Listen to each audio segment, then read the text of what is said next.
भारत के साथ व्यापार के लिए सर्वप्रथम संयुक्त पूंजी कंपनी किन लोगों ने आरंभ की? ए. पुर्तगाली, B. Dutch, C. French, D. Danish.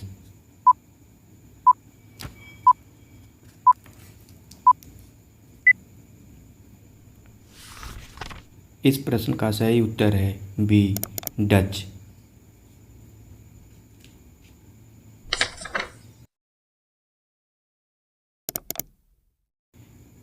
Bharat के साथ व्यापार के लिए सर्वप्रथम संयुक्त पूंजी कंपनी 1600 ईस्वी में लंदन में स्थापित अंग्रेजी ईस्ट इंडिया कंपनी, जिसे the governor and company of merchant of London trading into the East Indies थी।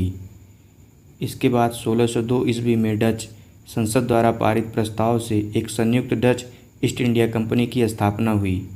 विकल्प में ब्रिटेन न होने के कारण विकल्प बी सही उत्तर होगा।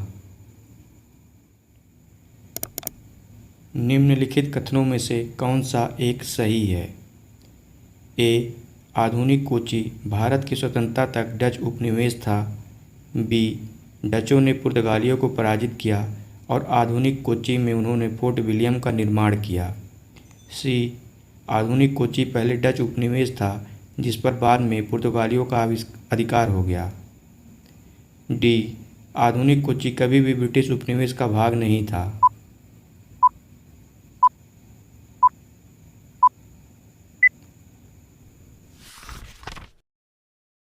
इस प्रश्न का सही उत्तर है विकल्प बी।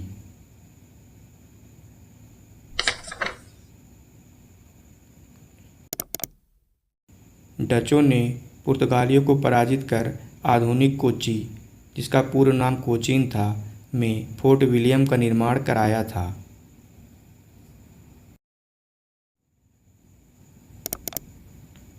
भारतीय इतिहास के संदर्भ में निम्नलिखित कथनों पर विचार कीजिए।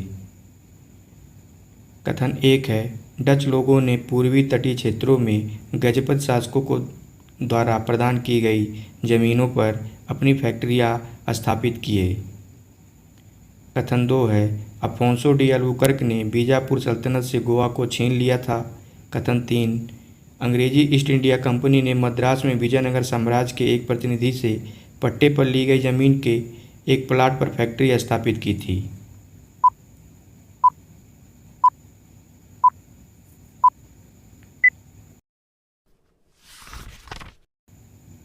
इस प्रश्न का सही उत्तर है विकल्प बी, केवल 2 और केवल 3 कथन सही हैं।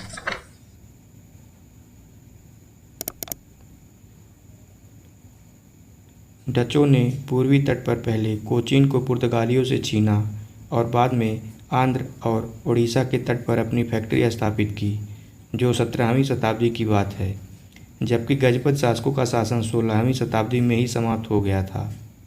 अतः कथन 1 गलत है। 1510 ईस्वी में अल्बुकर्क ने बीजापुर सल्तनत से गोवा छीन लिया था, अतः कथन 2 सही है। और अंग्रेजी ईस्ट इंडिया कंपनी ने विजयनगर के नायक यानी प्रतिनिधि से पट्टे पर जमीन लेकर मद्रास में एक फैक्ट्री की स्थापना की थी, अतः कथन 3 भी सही है।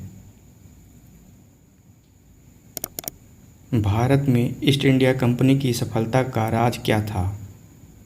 ए. भारत में राष्ट्रीय भावना की कमी। बी. कंपनी की सेना को पश्चिमी प्रशिक्षण मिला तथा उनके पास आधुनिक हथियार थे। सी. भारतीय सैनिकों में राष्ट्रीय भावना का अभाव था, जिसके फलस्वरूप कोई जो उन्हें अच्छा वेतन दे अपनी सेवा में लगा सकता था। डी. उपर्युक्त तीनों।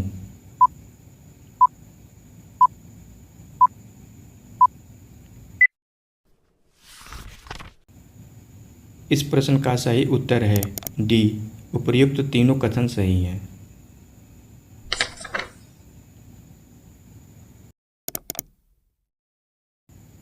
उपर्युक्त तीनों कारण भारत में ईस्ट इंडिया कंपनी की सफलता में सहायक थे।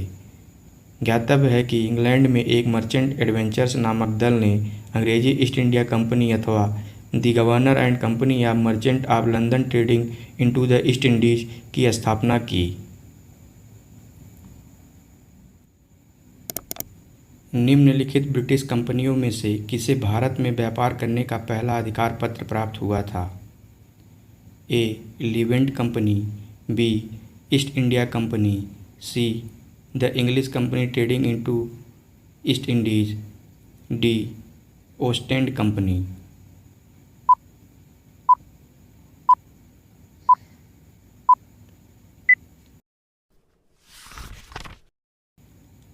इस प्रश्न का सही उत्तर है ए. Levant company.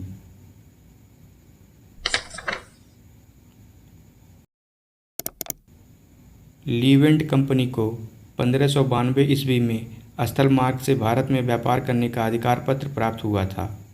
31 दिसंबर 1600 को महारानी एलिजाबेथ प्रथम ने द गवर्नर एंड कंपनी या merchant of London trading into the East Indies को समुद्री मार्ग से ईस्ट इंडीज के साथ व्यापार करने का पहला अधिकार पत्र प्रदान किया था।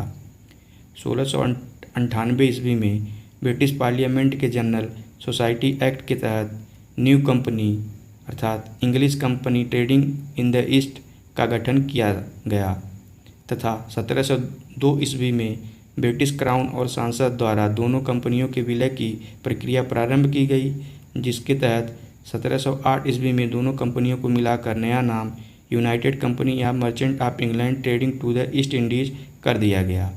यह कंपनी सामान्यतः ईस्ट इंडिया कंपनी के नाम से प्रसिद्ध हुई।